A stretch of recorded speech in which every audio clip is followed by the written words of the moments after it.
हे guys, तो welcome back to another video of निक्जी का। आज मैं जा रहा हूँ इंदौर नागपुर की तरफ से और यहाँ पे जो मेरा 450 या 500 किलोमीटर का जर्नी होने वाला है, बहुत ज़्यादा एक्साइटिंग है।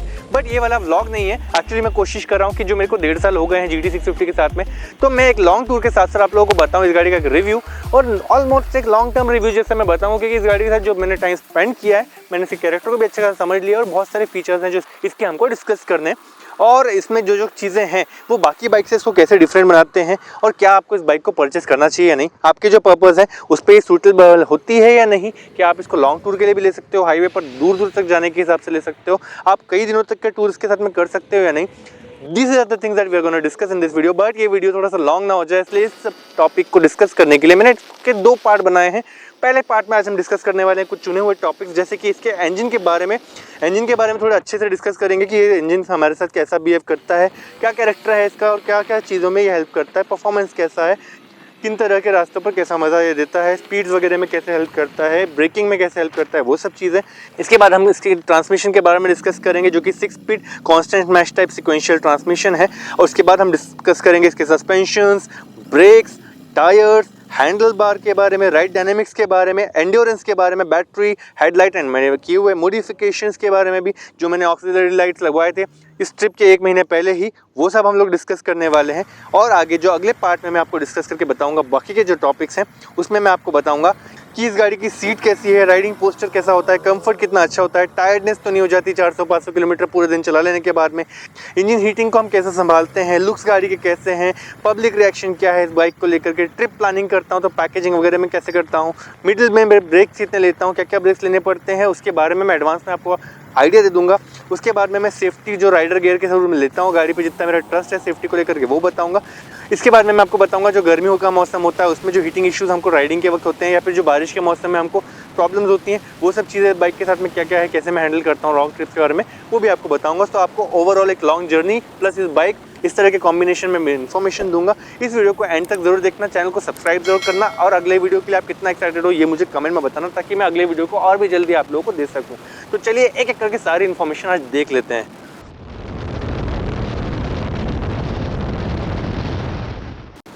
तो सबसे पहले बात कर लेते हैं इंजन के बारे में। इसमें है सिंगल ओवरहेड कैमशाफ्ट यानी SOHC वाला इंजन, पैरेलल ट्विन 4 स्ट्रोक वाला और 648 सीसी का इंजन है। मतलब दोनों सिलेंडर मिलाने के बाद में ये है इसकी इंजन की कैपेसिटी। बोर साइज है 78 mm का और स्ट्रोक साइज है 67.8 mm का। जबकि इसको अगर मैं कंपेयर करूं इस सेगमेंट की सबसे ज़्यादा महंगी बाइक्स में से एक निंजा 650 जो टूरिंग के लिए अच्छी बाइक है उससे, तो वो DOHC यानी डबल ओवरहेड कैमशाफ्ट के साथ आती है, वो भी पैरेलल ट्विन है। उसका बोर साइज थोड़ा ज़्यादा है पर स्ट्रोक साइज जो है वो कम है। निंजा 650 जो है वो कंप्रेशन रेशियो में मार खा जाती है, लेकिन कंप्रेशन रेशियो अपनी GT 650 का 9.5:1 है। मतलब 9.5 kg ऑफ एयर जो है वो बर्न हो जाती है 1 kg फ्यूल को बर्न करने में। सिमिलरली आपको जो निंजा 650 है उसमें 10.8:1 का कंप्रेशन रेशियो मिलता है, which is less efficient than GT 650। तो ये थोड़ी ज़्यादा इकोनॉमिकल हो जाती है उसके सामने। बट आज कंपैरिजन नहीं कर रहे हैं। अगर आपको एक डिटेल कंपैरिजन वीडियो चाहिए तो मैं सारी 650 सीसी की बाइक जो है एक साथ कंपेयर करके टेक्निकल एनालिसिस आपको दे सकता हूँ कि कौन सी बाइक कैसी है। प्राइसिंग को छोड़ के मैं सारे सेगमेंट एक साथ ले आऊँगा और बताऊँगा कि 650 सीसी अगर गाड़ी है तो किसमें क्या कम है, किसमें क्या है ज़्यादा, वो एक सेपरेट वीडियो में बात करेंगे। आज सिर्फ बात की जानी है GT 650 के बारे में। तो कॉन्टिनेंटल GT 650 जो है 648 सीसी की बाइक है। इसका जो इंजन है वो मैक्सिमम पावर आपको बनाकर दे सकता है 47.5 PS का, जो कि काफ़ी अच्छा है। 46.8 bhp बनता है वो, अगर वैसा कन्वर्ट करके देखें तो। ये मैक्सिमम पावर जो आपको चाहिए, पीक पावर आपको चाहिए, तो वो 7.2K RPM यानी 7200 RPM पर जनरेट हो जाती है। ये गाड़ी 7000 RPM तो ऐसे ही क्रॉस कर लेती है। आप खड़े खड़े आइडलिंग करते हैं वो देखोगे तब भी। और अगर आप फर्स्ट गियर लगाओगे और आपको चाहिए भाग जाओ तो वो आपको बहुत जल्दी पावर आउटपुट बनाकर दे देता है और पीक पावर तक पहुंचने में ज़्यादा टाइम नहीं लगता। आपको अग्रेजन फील हो जाता है कि जल्दी आपने अग्रेसिवली इसका पावर पकड़ लिया और जल्दी स्पीड पकड़ती है। फर्स्ट सेकंड गियर तो बहुत ही बढ़िया लगते हैं। उसके बाद में भी धीरे धीरे जैसे जैसे आप गियर बढ़ाते जाओगे वैसे वैसे आपको अग्रेजन हमेशा फील होगा। But first and second gear जो है वो बहुत ज़्यादा अग्रेसिव लगते हैं और पिकअप जो है लो से ही चालू हो जाता है, बढ़िया लगता है, बहुत थ्रिलिंग लगता है। इनफैक्ट कभी कभी ट्रैफिक में भी एकदम से पिक करना। तो पावर की कमी मुझे तो इस गाड़ी में ऐसा नहीं लगती। और जैसे अपने इंडिया के रास्ते हैं वैसे बहुत ज़्यादा हाई स्पीड में चलाने का मौका मिलता भी नहीं, और रूल्स के अकॉर्डिंग अगर आप चलो तो वैसे भी हाई स्पीड में आप ज़्यादा चलना चाहोगे नहीं। तो I think this particular bike is a very mix balance of economy as well as performance. तो जो अलाउड है और जो सेफ़ है उसमें अगर आपको चलना है तो गाड़ी का अग्रेशन काफ़ी अच्छा है। इसके अलावा टॉर्क की भी बात करो, इन सब चीज़ों में टॉर्क बहुत कंट्रीब्यूट करता है। 52.3 Nm का मैक्सिमम टॉर्क 5.1,000 RPM से ही बन जाता है। ये गाड़ी अगर आपको 650 सीसी के सेगमेंट में देखनी है तो कई बार आप नोटिस करोगे कि PS ज़्यादा होता है बाकी बाइक में और टॉर्क होता है कम, लेकिन यहाँ पर आपको टॉर्क मिलता है ज़्यादा क्योंकि पिकअप जो है वो गाड़ी में बहुत ही बढ़िया दिया है। अगर आप लो स्पीड से एकदम से पिक करते हो ये टॉर्क बहुत ज़्यादा हेल्प करता है। जब अभी मैंने बताया था परफॉर्मेंस में कोई कमी नहीं लगती और बहुत ज़्यादा मज़ा भी आता है। मैं हमेशा इंतज़ार करता हूँ कि हाईवे पर गाड़ी को लेकर जाऊँ और जो बीच बीच में गाड़ियाँ आती है उसके पास में जाके लो स्पीड करके फिर एकदम से पिकअप करने का जो मज़ा आता है डाउन शिफ्ट करके, वो कहते हैं ना ड्रॉप अ गियर डिसअपियर, बहुत अच्छे से नहीं मगर अच्छी खासी तरीके से इसमें मुझे नोटिस करने का मिलता है और मैं बहुत ज़्यादा एक्सपीरियंस को करता हूँ और एन्जॉय भी करता हूँ। बहुत ज़्यादा पंची लगती है गाड़ी फर्स्ट गियर से 5th गियर तक और हमेशा लगता है रेडी टू लॉन्च है, फ्लाई करना चाहती है, शूट होना चाहती है बंदूक की गोली की तरह। बुलेट इसका नाम नहीं है थैंक गॉड, बट है गाड़ी बहुत ज़्यादा बढ़िया और बहुत अच्छे लॉन्च होती है और बहुत मज़ा आता है। कभी किसी तरह का लैग तो मैं महसूस नहीं करता पावर का इसमें। अगर लॉजिकल और सेंसिबल एक्सपेक्टेशन रखकर देखा जाए तो मुझे इसके पावर में एज सच कोई कमी लगती नहीं है। गाड़ी में इलेक्ट्रिक स्टार्ट है, कोई किक नहीं है। कभी कभी थोड़े बहुत इश्यूज हो सकते हैं इस वजह से, जैसे गाड़ी जो है इसकी जो मशीन है, जो कंपोनेंट्स है, उसका जो तरीका है काम करने का वो कुछ ऐसा है।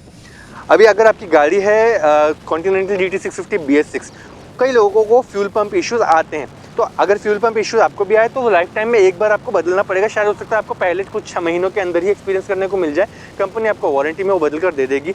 और फ्यूल पंप इशू एक बार हो गया, वो आपने बदलवा लिया, उसके बाद आपको उससे रिलेटेड इश्यूज नहीं आएंगे। उसके बाद अगला इशू है बैटरी का। बैटरी का इशू इस पर्टिकुलर बाइक में नहीं, सभी बाइक में बैटरी की लिमिटेशन होती है, कार में भी होती है। तो जो बैटरी हमें इस पर्टिकुलर बाइक में डालकर मिलती है वो इसके दूसरी बाइक जो 350 सीसी वाली बाइक्स हैं रॉयल एनफील्ड की, उससे भी अलग है, उनकी भी बैटरी इसमें लगती नहीं है। तो जब बैटरी आपकी खत्म हो गया और आप वीराने में कहीं रास्ते पे होंगे तो बहुत बड़ी दिक्कत हो जाएगी। रिमोट लोकेशन पर वो बैटरी ईजिली नहीं मिलती, छोटे गाँव में, कोई दुकानों में, छोटे टाउन्स में भी वो बैटरी ईजिली नहीं मिलती है। तो अगर बैटरी के बारे में आपको बताऊं तो 1.5 साल की वारंटी और 1.5 साल की ही लाइफ मैंने एक्सपीरियंस करी है इसके बैटरी की, और रिसेंटली मैंने चेंज किया इस ट्रिप के बाद में। तो बैटरी जो है उसके ऊपर खास नज़र रखो कि 1.5 साल हो गया, खुद ही बदलवा लो बंद होने के पहले। कभी कम से कम किसी दूर रोड ट्रिप पे तो मत ले जाओ इस बाइक को बिना बैटरी चेंज किए, अगर आपके 1.5 साल पूरे हो गए हैं तो। अगली बात है इस गाड़ी में है पेपर एलिमेंट वाला एयर फिल्टर। मैंने आपको सर्विसिंग के वीडियोस में दिखाया है 2 बार, तो बढ़िया है, वो भी काफ़ी एक्सपेंसिव तो वो भी है, तो मैं उसको मेंटेन रखना चाहता हूँ, इसलिए मैं डस्टी ऑफ रोड वगैरह नहीं करता हूँ, गाड़ी में कोई न्यूसेंसेस नहीं करता हूँ ताकि वो जल्दी ख़राब ना हो जाए। अगला है इंजन ऑयल।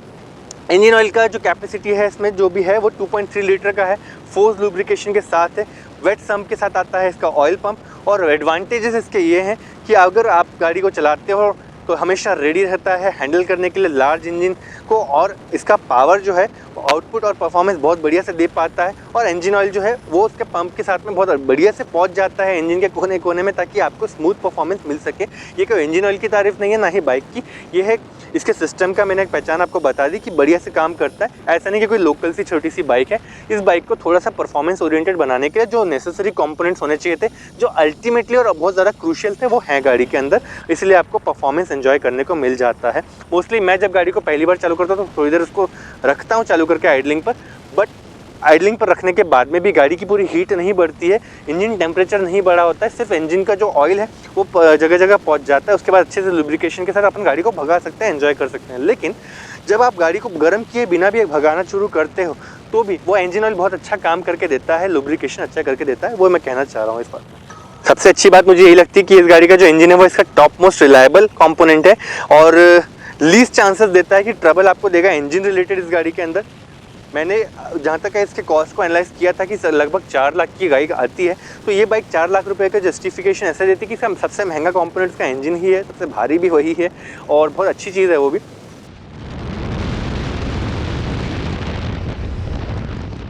राइड डायनेमिक्स और इंजन जो मशीनरी है इस गाड़ी की, उसके लिए सबसे ज़्यादा पैसे लिए हैं कंपनी ने, क्योंकि इसके अलावा तो गाड़ी में ना कोई बॉडी है, ना कोई फीचर ज़्यादा है, ना इलेक्ट्रॉनिक सिस्टम ज़्यादा दिए हुए।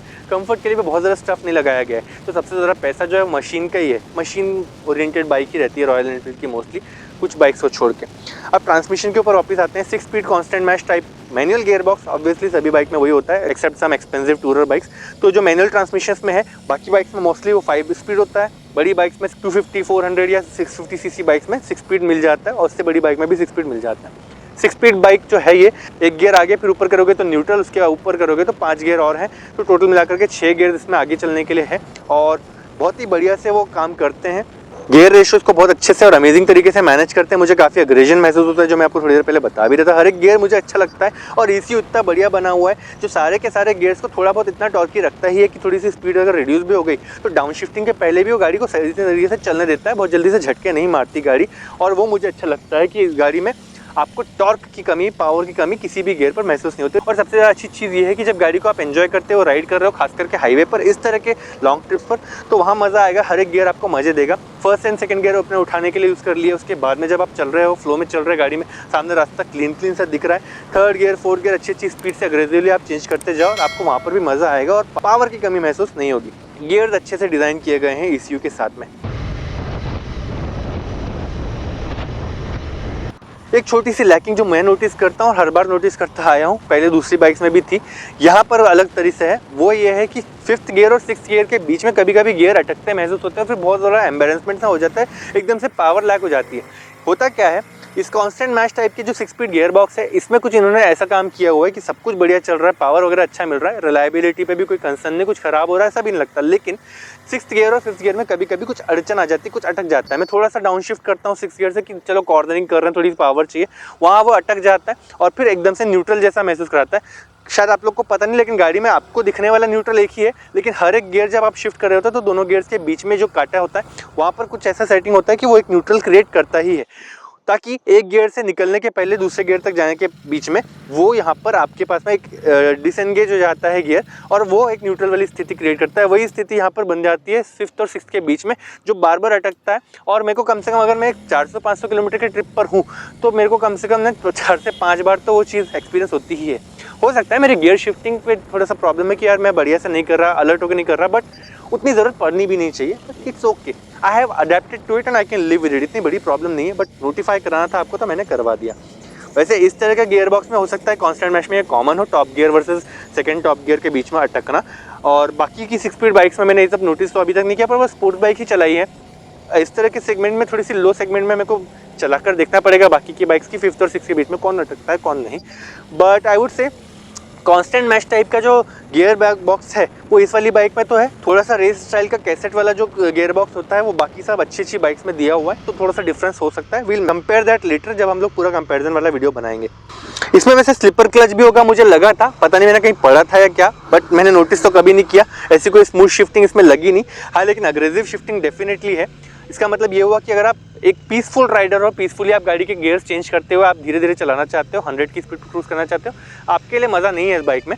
अगर आप एक अग्रेसिव राइडर हो, जल्दी पावर लेते हो, जल्दी आप इसके गियर्स चेंज करते हो और जल्दी से अपनी स्पीड पकड़ के फिर क्रूज करते हो 120 पर 6th गियर में, तो आपको आएगा मज़ा।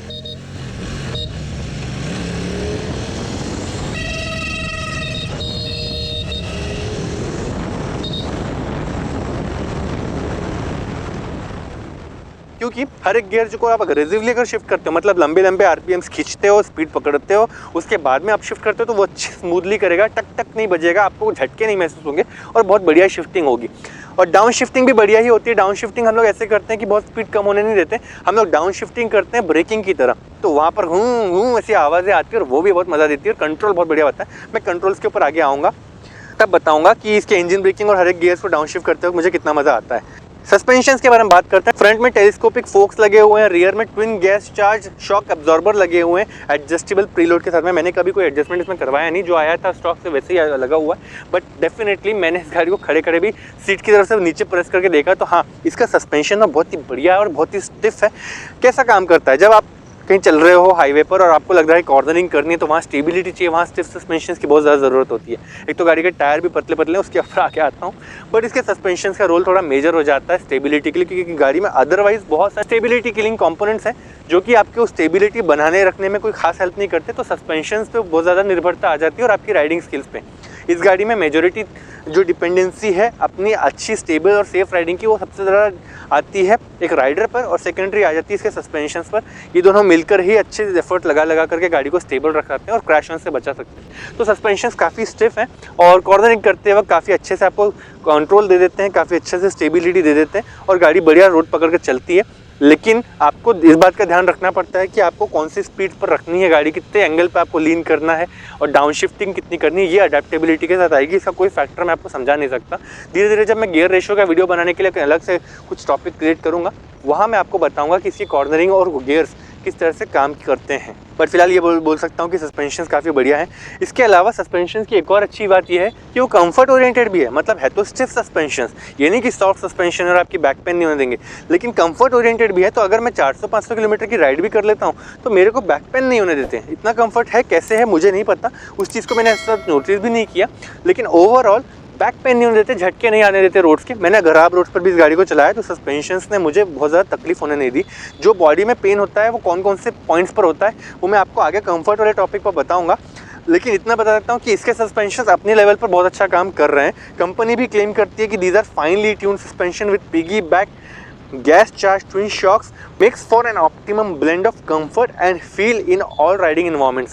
इसमें उन्होंने स्टेबिलिटी के बारे में कुछ कहा नहीं, लेकिन इतना ज़रूर कहा है कि ये आपके बैक को प्रोटेक्शन देने के लिए बहुत अच्छा काम कर सकते हैं। तो करते ही हैं और मैं भी नोटिस कर ही रहा हूँ। इसके अलावा अगला टॉपिक है ब्रेक्स का। चलो यार, ये मेरे फेवरेट टॉपिक्स में से है और यहाँ पर मैं इंजन ब्रेकिंग के बारे में रहूँगा।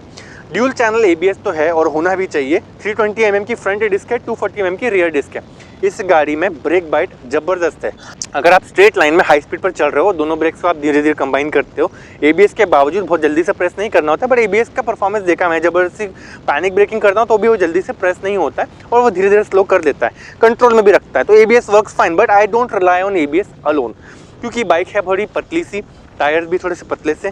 तो इसका क्या करना होता है, मुझे ध्यान रखना पड़ता है कि गाड़ी को जब मैं स्लो करूँ तो इतने अच्छे से करूँ कि रोड पे जो ग्रिप है गाड़ी की वो ना बिगड़े, क्योंकि कितना भी अच्छा ब्रेक हो, एट दी एंड गाड़ी स्लो तब होती है जब रोड की जो ग्रिप है वो आपकी थोड़ी थोड़ी पकड़ कर रखे और उसके साथ में गाड़ी को धीमे धीमे स्लो करे। लेकिन इसके ब्रेक के साथ में मैं इसके रोड पर जो ग्रिप बनी है टायर से, उस पर रिलाई नहीं करना चाहता, तो मैं इंजन ब्रेकिंग का ज़्यादा इस्तेमाल करता हूँ। पहले के 5-6 किलोमीटर जो मैंने चलाया इस गाड़ी के, उसमें मैंने शुरू में इसके ब्रेक्स पर बहुत ज़्यादा रिलाई किया था। तो मैंने ना नोटिस किया कि मेरे रियर ब्रेक्स के जो ये है ब्रेक पैड्स वो जल्दी से घिस गए और मुझे चेंज करने पड़े। बाद में मुझे बहुत लोगों ने बताया था, तो मैंने रियलाइज़ किया कि इसकी इंजन ब्रेकिंग के साथ में अगर मैं काम करूँ तो कंट्रोलिंग भी इंप्रूव हो जाएगी और ब्रेक पैड की लाइफ भी बढ़ जाएगी। फिर मैंने इंजन ब्रेकिंग स्टार्ट की यूज़ करनी और तब जाकर के मुझे ज़्यादा मज़ा आया। ब्रेक बाइट इसके ब्रेक से कितना भी अच्छा हो, इंजन ब्रेकिंग के सामने ना थोड़ा सा कम ही लगता है।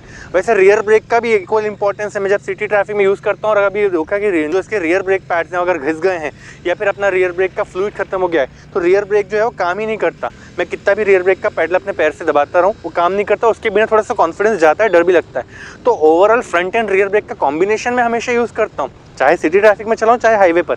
और मेरे जो राइट हैंड की इंडेक्स फिंगर है वो हमेशा ब्रेक पर रहती है, हमेशा मतलब हमेशा, उसके बिना मैं राइड ही नहीं कर रहा। मैं उसको हमेशा फिंगर को ब्रेक के लीवर पर रख रहा हूँ फ्रंट वाले, तो हल्का हल्का उसको प्रेस करता हूँ कंट्रोलिंग रखने के लिए, ताकि हमेशा ब्रेकिंग जो है अपने कंट्रोल में रहे, गाड़ी जो है थोड़ी कंट्रोल में चले और एकदम से बहुत ज़्यादा फ्लो में स्पीड ना पकड़े।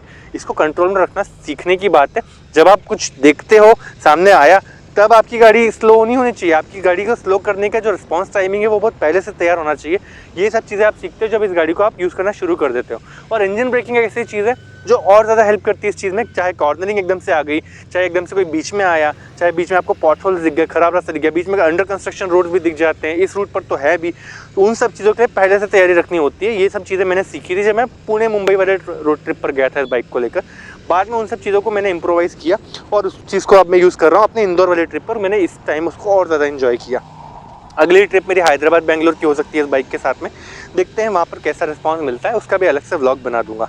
बट सो फार मैंने ये चीज़ नोटिस की कि बहुत से वीडियोस में लोग दिखाते हैं फर्स्ट टाइम वो यूज़ कर रहे हैं इस बाइक को, फर्स्ट टाइम वो लोग इस बाइक को राइड कर रहे हैं, सीधे ड्रैग रेस करने ले जाते हैं और एकदम से वॉबल वगैरह करने लग जाती है, उनसे कंट्रोल नहीं होती, किसी से कॉर्नरिंग पर क्रैश हो जाती है। फर्स्ट टाइम राइडर जो होते हैं इनको ये गाड़ी चलानी नहीं आती तो वो बाइक को ब्लेम करते हैं।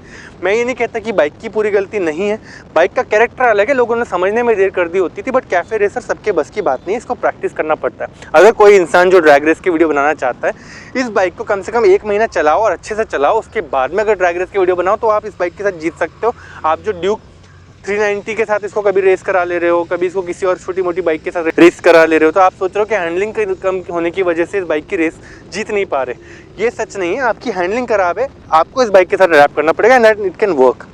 Engine braking plays a major role in the controlling. अगला टॉपिक है टायर्स का। 100 mm के फ्रंट टायर और 130 mm के रियर टायर है। टायर थोड़े से और फैट होते तो बहुत ज़्यादा अच्छा होता, लेकिन मुझे ऐसा लगता है और मैंने लर्न किया और अडैप्ट भी कर लिया कि राइड डायनेमिक्स जो है बहुत प्यारे बने हुए हैं इस गाड़ी के।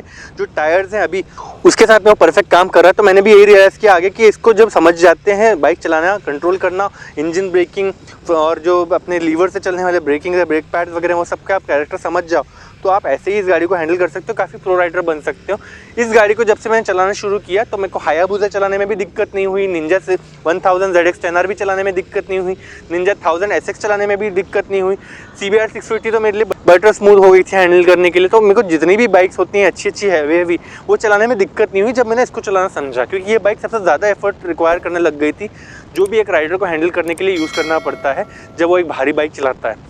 जो मेरे सुपर बाइक राइडर ग्रुप के लोग हैं उनके पास 650 CBR है, अगर वो लोग अपनी बाइक छोड़कर मेरी वाली बाइक चलाकर देख रहे थे तो उन्होंने रियलाइज़ किया कि ये बाइक चलाना थोड़ा डिफिकल्ट लग रहा था, थोड़ा सा हैंडलिंग में डिफिकल्ट लग रहा था, उनको बार बार गिरने का भी डर लग रहा था। ये बाइक चलाने वाला कुछ भी चला सकता है, लेकिन दूसरी ईजी स्पोर्ट्स बाइक होती है, ईजी हैंडलिंग वाली स्पोर्ट्स बाइक होती है, सुपर बाइक होती है, वो चलाने वाले इसको चलाते हैं तो उनको थोड़ा सा टाइम लगता है अडैप्ट करने में।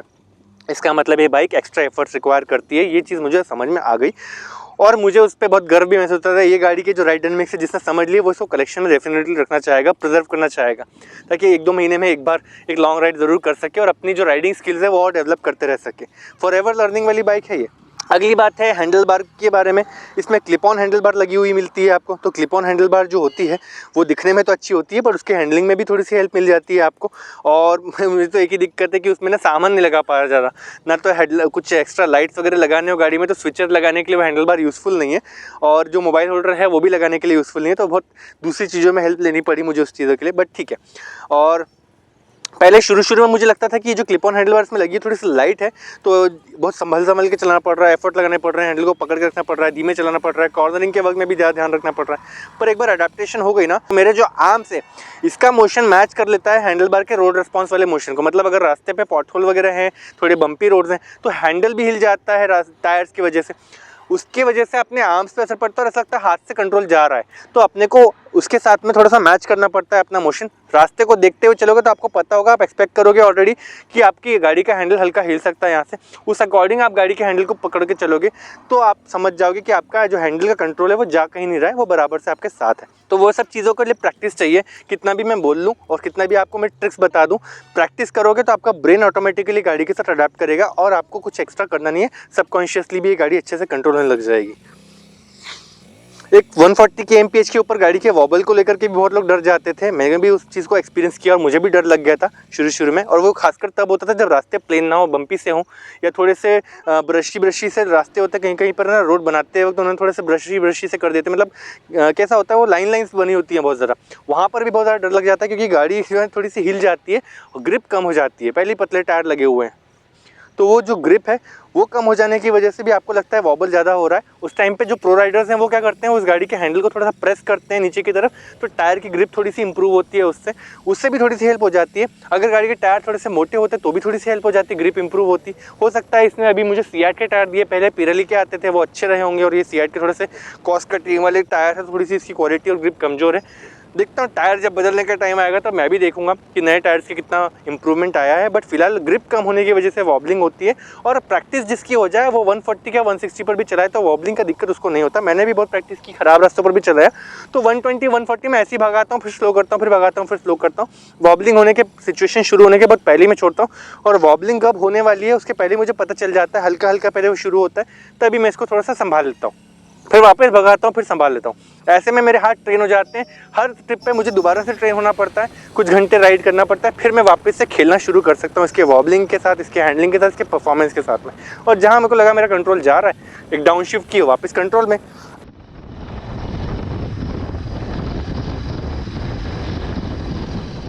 अब बात करते हैं गाड़ी के राइड डायनेमिक्स के बारे में, जो कि सबसे इंपॉर्टेंट चीज़ों में से एक है। गाड़ी का जो चैसी फ्रेम है वो है स्टील ट्यूबुलर वाला डबल क्रैडल फ्रेम, और प्रिटी वेल बिल्ट है, वो काफ़ी अच्छे से बना है और जो प्रॉपरली अलाइन है गाड़ी के सारे कंपोनेंट्स के साथ में। इसलिए गाड़ी के राइड डायनेमिक्स में और वेट डिस्ट्रीब्यूशन में, सेंटर ऑफ मास के मामले में गाड़ी बहुत परफेक्ट बनी हुई है। ये बाइक बहुत अच्छे से इंश्योर करती है कि राइड डायनेमिक्स बहुत बढ़िया मिले। और मुझे ना सबसे ज़्यादा प्यारा यही चीज़ लगता है कि इस बाइक में इसके इंजन के परफॉर्मेंस को सबसे अच्छे से यूज़ कर पाता हूँ इस गाड़ी के राइड डायनेमिक्स और इसकी बॉडी की वजह से। तो जिस तरह का डिज़ाइन कंपनी ने बनाया, पता नहीं कैसे R&D की और कैसे इतना अच्छा बना पाए, बट बनाया बहुत ज़बरदस्त है। और मैंने नोटिस किया कि यूके में भी ये गाड़ी बहुत बिकती है और वहाँ पर भी बहुत पसंद किया जाता है। इंटरसेप्टर का भी पसंद किया जाता है, पर इसके राइड डायनेमिक्स थोड़े से अलग है और उसका राइड पोस्चर अलग होने की वजह से सेंटर ऑफ मास भी बदलता है, तो उसके परफॉर्मेंस में थोड़े से चार चांद लग जाते हैं उसकी वजह से, और वो चीज़ मुझे भी बहुत ज़्यादा पसंद है। इस गाड़ी का राइड डायनेमिक मेरा फेवरेट फीचर है, इंजन परफॉर्मेंस कंबाइन करने के हिसाब से बोल रहा हूँ। बाइक का जो ओवरऑल वेट है वो भी राइड डायनेमिक में बहुत इंपॉर्टेंट कैरेक्टर प्ले करता है। और एक प्रो राइडर जानता है कि जो भारी वाली बाइक होती है उसको चलाने के लिए थोड़े से एफर्ट शुरू में लगते हैं। तो 214 किलो का ओवरऑल वेट है इसका कहा गया है, बट ड्राई वेट कुछ 207 kg ही है। और जो ये फैक्ट है बाइक के वजन का, ये भी बहुत स्पेशल लगता है मुझे। मैं इसको अपने करीबी लोगों को जब दिखाता हूँ, खड़ी गाड़ी को ये बैठ कर देखते हैं, हिला कर देखते हैं, पता चलता है कितनी भारी है, हिलती भी नहीं है, उठाना भी डिफिकल्ट हो जाता है। और जब इसमें बैठ करके उठाओगे तो थोड़ा सा सीधी है, लेकिन खड़े होकर के उठाओगे तो डिफिकल्ट पड़ता है। तो बाइक का जो वेट है वो भी अपने आप में एक शो ऑफ है। बट ये सब तो हो गई शो ऑफ की बात। प्रैक्टिकलिटी से बात करें तो बाइक का जो वेट है वो इसको बहुत हेल्प करता है स्टेबिलिटी में। मैंने अभी थोड़ी देर पहले आपको सस्पेंशन और राइडर की एफर्ट्स के बारे में बताया था स्टेबिलिटी के लिए। बाइक का वेट भी वहाँ पर बहुत मेजर रोल प्ले करता है। जितना हैवी राइडर होगा उतना ज़्यादा और अच्छा फ़ायदा इसमें होता ही चला जाएगा। बाइक को जितना वेट मिलता है उतनी ग्रिप मिलती है रोड पर, उतना ही उसके कॉर्नरिंग करते वक्त आपको ज़्यादा हेल्प मिलती है। तब जाकर के आपको लगता है कि एक टाइम के बाद में 100 mm के फ्रंट टायर और 130 mm के रियर टायर इतनी बुरी बात भी नहीं है, क्योंकि हैंडलिंग तो आपने खुद ही संभाल ली। तो गाड़ी का वेट काफ़ी ज़्यादा हेल्प करता है। इसके अलावा जो ग्राउंड क्लियरेंस है वो भी थोड़ा सा लो है, और वो भी एडवांटेजेस है, क्योंकि यार चलो अपने को गाड़ी के एरोडायनेमिक्स संभालने के लिए भी हेल्प कर देता है और स्टेबिलिटी भी वहाँ पे भी आ जाती है। बट थोड़ा रफ रोड के वक्त या बहुत ज़्यादा डीप पॉटहोल्स मिल गए तो वहाँ थोड़ा स्लो करना ज़रूरी है। वो कुदा नहीं सकते गाड़ी को, क्योंकि एक चीज़ मैंने नोटिस की है, जब गाड़ी कुदाने की अगर कोशिश की ना तो कंट्रोल तो जाएगा, काफ़ी हद तक जाएगा। और फिर 1 या 2 पॉटहोल तक ठीक है, बार बार अगर बहुत बड़े बड़े पॉटहोल लाइन्स हैं वहाँ आपने कुदाए, या फिर 3-4 ब्रेकर्स या 7 ब्रेकर्स वाला छोटे छोटे ब्रेकर्स होते हैं, वहाँ पर आपको स्पीड स्लो कराया जाता है। वो आपको हाईवे पे भी मिलेगा, घाट पे भी मिलेगा। वहाँ अगर आप देखोगे ना, वहाँ पर भी गाड़ी को स्लो चलाना बहुत ज़रूरी है। अगर आपने बहुत देर तक की इस गाड़ी की ग्रिप खराब करी और 1 या 1.5 सेकंड बीत गया तो बस समझ लो आपका कंट्रोल जो है काफ़ी हद तक जाएगा। फिर कंट्रोल करने के लिए तुरंत डाउन शिफ्ट करना बहुत ज़्यादा ज़रूरी हो जाएगा। हाई स्पीड पर भी इसका जो वजन है वो काफ़ी हेल्प कर देता है। और जब नए लोग पहली बार इसको चलाते हैं, या फिर कोई न्यूबी राइडर्स हैं, या फिर कोई ऐसे इंसान हैं जिसने पहली बार ये गाड़ी को हाथ में लिया है, तो उन लोगों को भी शुरू में इसको बहुत तेज़ भगाने में डर लगेगा, क्योंकि यार इससे लगता है ये हैंडल होगी या नहीं होगी। एक टाइम के बाद में इसके राइड डायनेमिक्स समझ में आ गए ना, तो फिर इसके भगाने में ज़्यादा मज़ा आने लग जाएगा, और इसके वजन के बारे में आपको और विश्वास आएगा कि चलो गाड़ी इतनी हैवी आराम से संभल जाएगी। बट आपको अपने सारे हैंड टू ब्रेन कोऑर्डिनेशन समझ में आना चाहिए, कब कौन सा गियर डाउन करना है, कब कौन सा ब्रेक दबाना है, और कितना इसको लीन करना है, कितना नहीं, कैसे झुकाना है, कैसे हैंडल संभालना है, सब कोऑर्डिनेशन होना चाहिए।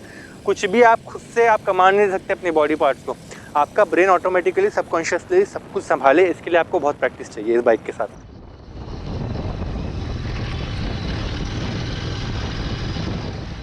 एंड्योरेंस के बारे में अब बात करते हैं। टैंक जो है इसका सिर्फ 13 लीटर का है। कैपेसिटी मेरे को बहुत डिसअपॉइंटिंग लगती है। वैसे जो मैं इसके डिज़ाइन को देखता हूँ और राइड डायनेमिक्स से परफेक्शन को देखता हूँ, मुझे मज़ा तो आता है। मुझे पता है टैंक का ये साइज़ छोटा सा, ये पतला सा, यही सही है, और ऐसा लगता है कि ये दिखने में अच्छा भी लग रहा है, ठीक भी है। बट यार जब अपन गाड़ी चलाते हैं तो ऐसा लगता है यार 15 लीटर का टैंक कैपेसिटी होता तो शायद मेरे को और अच्छा मिल जाता, 50 किलोमीटर मेरी गाड़ी एक्स्ट्रा चल जाती। अभी क्या होता है कि सिर्फ 13 लीटर की कैपेसिटी है, तो मेरे को ना 3 से 4 बार रिफ़िल करना पड़ता है एक पूरे दिन में, अगर मैं 400-500 किलोमीटर की राइड पर जा रहा हूँ। वैसे इसका माइलेज जो है वो 20 से 22 तक निकल जाता है, और अगर बहुत ज़्यादा अग्रेसिव से चला रहा हूँ, बार बार मैं डाउन शिफ्ट करूँ, तो मेरे को मिलता है 18 का माइलेज। बट ओवरऑल 20 का माइलेज तो अपना कहीं नहीं गया। उस हिसाब से टैंक रेंज जो है वो 240 से 250 तो ईजिली होनी चाहिए। लेकिन ऑब्वियसली पूरा टैंक खाली तो अपन करेंगे नहीं, तो इसका जो रिजर्व है ना, वो रिजर्व भी आने के पहले रिफिल करना होता है। मैंने नोटिस किया इसका फ्यूल पंप अलाउ नहीं करता एक सर्टेन लिमिट के नीचे फ्यूल जाए, वरना वो गाड़ी चालू नहीं होगी। तो बेहतर होगा कि 200 पर आप हमेशा रिफ़िल करो। लेकिन मैं 150 जब देखता हूँ मीटर में, हर बार मैं ट्रिप ए रिजेक्ट करता हूँ रिफ़िल करते वक्त, फिर ट्रिप ए को नज़र रखता हूँ। 150 किलोमीटर हो गए तो मैं फ्यूल स्टेशन ढूंढना शुरू कर देता हूँ, क्योंकि अगले 50 किलोमीटर के अंदर अंदर मुझे रिफ़िल कर लेना है, ये मुझे पता है। और ज़रूरी नहीं है कि कभी कभी हर एक रूट पर, हाईवे पर, छोटे हाईवेज़ पर आपको फ्यूल स्टेशन हर 50 किलोमीटर पर मिल जाए।